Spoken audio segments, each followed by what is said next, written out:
Well, hello. Right. This is really good. I'm so glad that again we can share some time.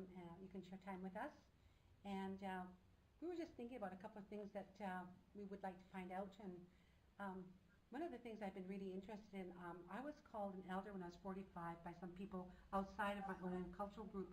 But I'd really like to know from the Stoller perspective what an elder actually is. Jeff, could you answer that for me?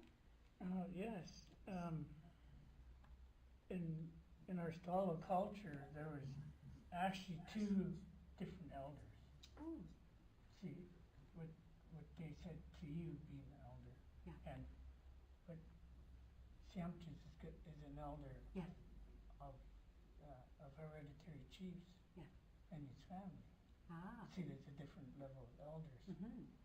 See, in our society, a style, it was very, very unique because you have a level of elders like with Siamchis and his family and his grandson is going to carry.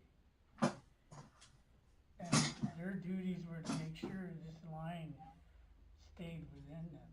And the ones that are going to carry the bloodline of Siamchis, they protected that and they looked after that, and it was their duty to make sure that all the teachings that were supposed to be followed that was passed on. And the elders that you were just mentioning about, Mm-hmm. they told you you were elder at 45. Well, that alone is a big responsibility of making sure that these ones stay within their boundaries.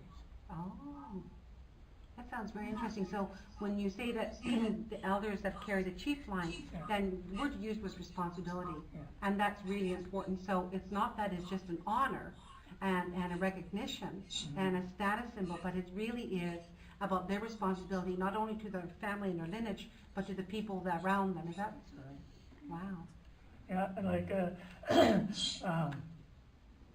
a long time ago, and this kind of I was asked the same question in Seabird when I was doing pretty well the same thing, and they asked me about the elders' position like this because today they use them as decision makers, and they say, well, elder told me I have to do this and I have to do. Well, okay, today in this century, elder plays a different role. Okay, it moved in a different direction. Where years ago, elders didn't have that much say, Oh, wow.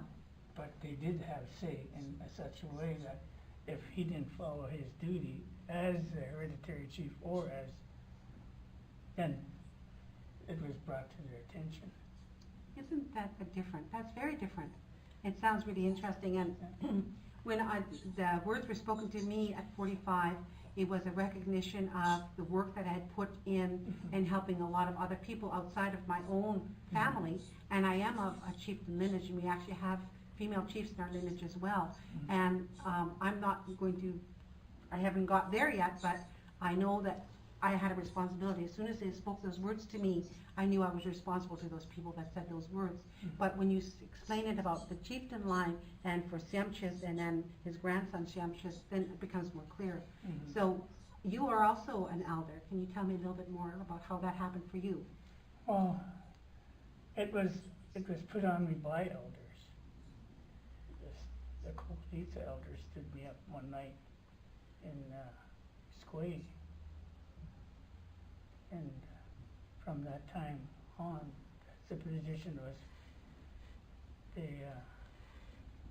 because I didn't go to school like everybody else did, and I was kept home with my grandfather, and taught many different other things other than school, what they did in school. So more like traditional ways, Yeah. Jeffrey? Yeah. Oh, So they said we were all brought to the residential school, and most of us went to school, and we forgot the things that's supposed to be done. And we want you to stand in front of us and help us out. So they stood me up. How old were you then? Do you I remember? was like your age. Wow, Yeah. that's amazing. That was very early then for Yeah. you. And that's quite a recognition. And because you were brought up in the traditional ways, Yeah. you had that knowledge. You, again, the traditional ways that you learned from your elders, right? And you walk with them and you help them, but you're also learning all the time, because you don't say, Ricky, you do this, but I'm to watch you, and then I try to do what you're doing. Is that? Yeah, in a sense, yes. Yeah. You know, our culture is based on not having like a sergeant telling everybody what to do. Yeah. Basically, our people hardly talked.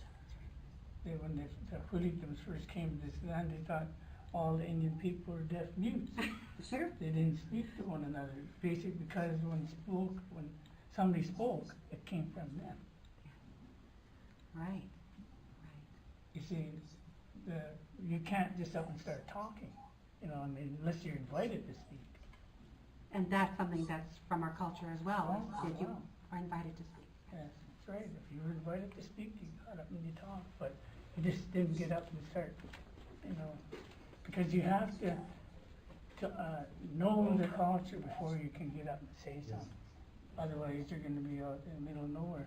Like the elders now, when I was in Seabird, they asked me the same question. I said, well, I told the kids and the people there a story about this grandmother.